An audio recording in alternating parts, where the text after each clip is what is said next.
Chào chào. Chỉ bằng cách gật đầu thôi là em sẽ yêu anh. Ok.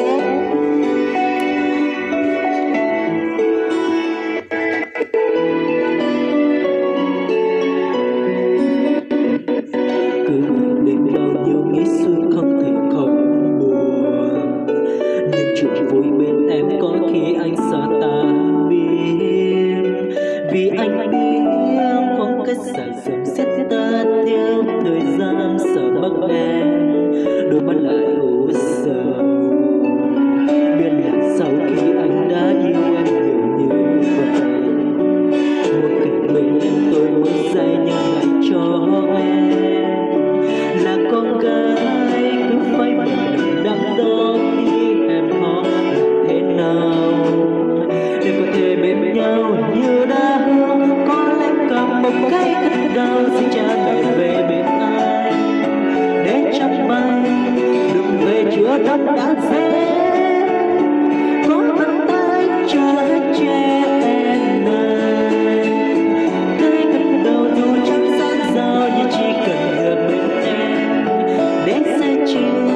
Và dù cho anh có lỗi sẽ là anh giữ cho em lại, vì tình được đâu phải đâu dễ dàng.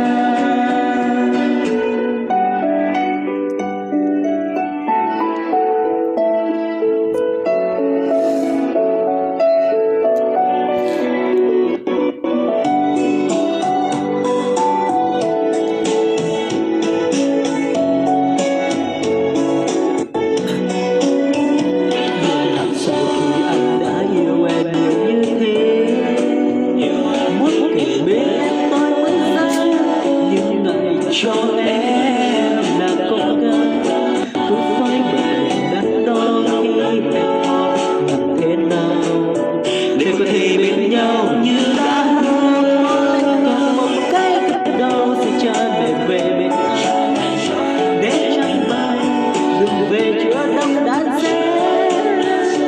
Có bàn tay chở che em trai, cái cất đầu dù chẳng sắp giàu nhưng chỉ cần được em để sẽ chi.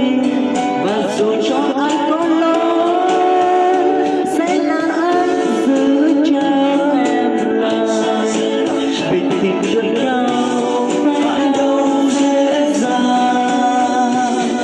Có thể cầm một cái cất đầu sẽ cha mẹ về bên anh để chắc bay đừng về chữa đau đã dễ.